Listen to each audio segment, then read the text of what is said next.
Hi there folks, it's Farmer Beth again, doing my second video.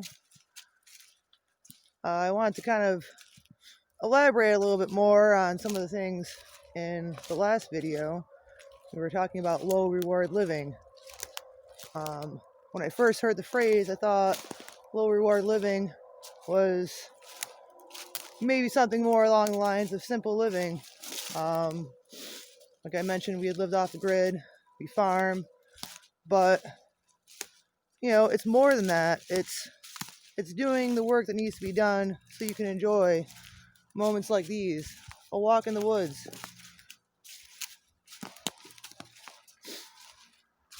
a small vacation, a celebration.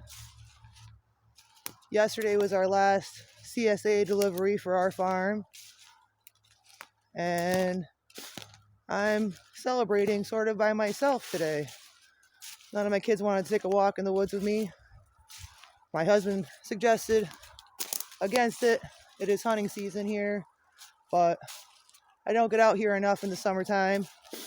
It's hot, the bugs are out. Fall is a great time to be out walking in the woods.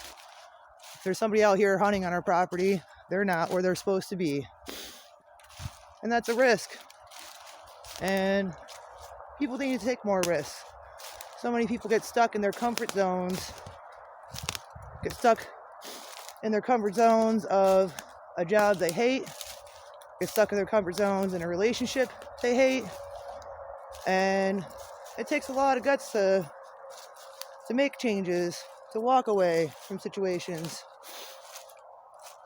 But when I first started farming,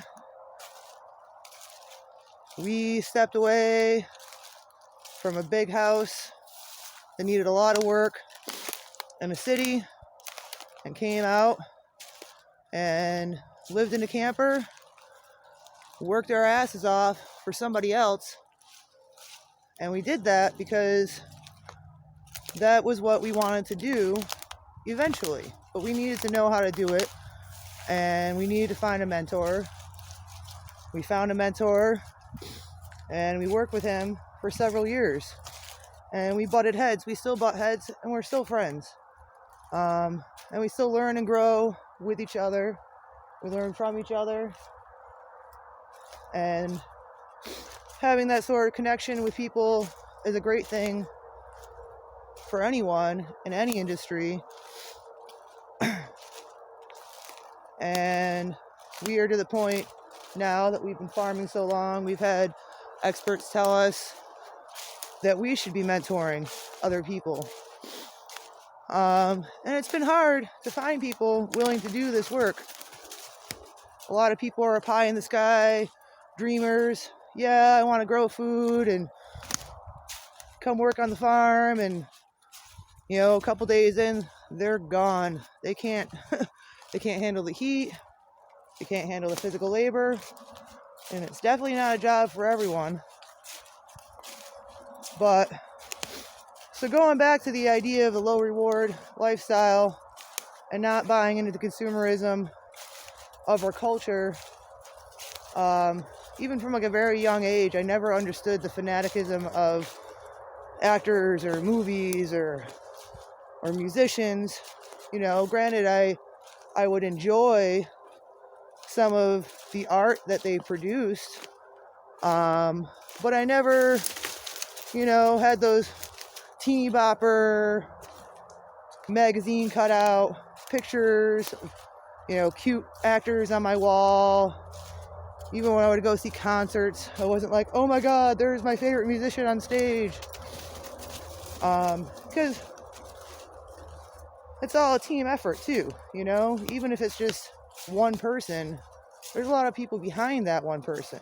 Just like here on the farm, there's a lot of people behind us that make shit happen. It's not just Farmer Beth or Farmer Travis. It's all of our employees. It's our mentors. It is our kids who sometimes help. It is our family who thought we were crazy when we started doing this, but still supported us anyways. And that's the one thing I think a lot of people don't take in consideration when they start being fans of anything. Especially when it gets into, being fans of politicians. Like, you could be behind any politician, but not understand the bureaucrats that are behind them. It doesn't matter who you vote for, you're still going to end up with unelected bureaucrats making the rules, and rules are meant to be broken. So that's just my opinion. So anyways, I never got into that.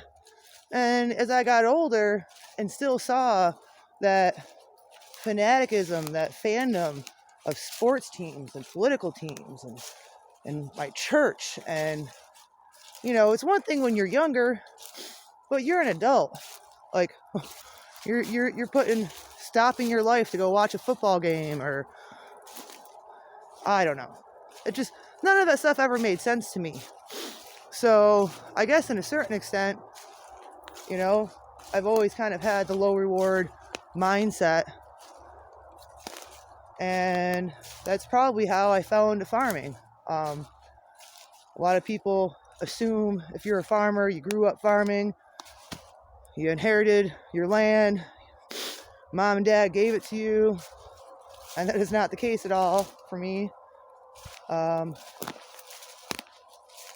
So, there's a lot of hard work and learning involved to get to where I am now. And as we plan for season 7, every year we plan, but every year is different. Every year it comes with its own set of challenges. For example, this year was incredibly hot and dry. The previous year was incredibly cool and wet. And depending on that, we have different crops that do well. And we learn from our failures to a certain degree, but nature has her way and her own time as well. Here we are, it's October 30th. Tomorrow is the last day of October. This morning was one of those days that it was warmer in the walk-in cooler than it was outside. Mind you, our walk-in cooler is set at 39 degrees to 41. So to give you an idea of how cold it is outside right now, I'm going to go back to the barn and warm up in the walk-in cooler when I'm done with my walk. So, I don't know, I just wanted to kind of elaborate a little bit more on my last video and celebrate the end of our CSA season. At this point, a lot of people are like, well, what do you do? What do you do? You don't work full-time off the farm in the wintertime. No, I don't, because I have a household to maintain. I have 3 children I homeschool, so I don't work off the farm. Everyone says, well, you get all that time off in the winter.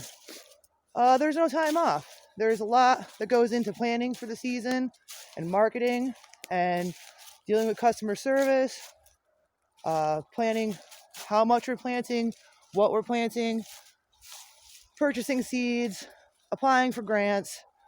It's definitely not full-time work like I do all summer, but it's still a lot of work that the farm needs to happen to continue being a farm. So I don't know.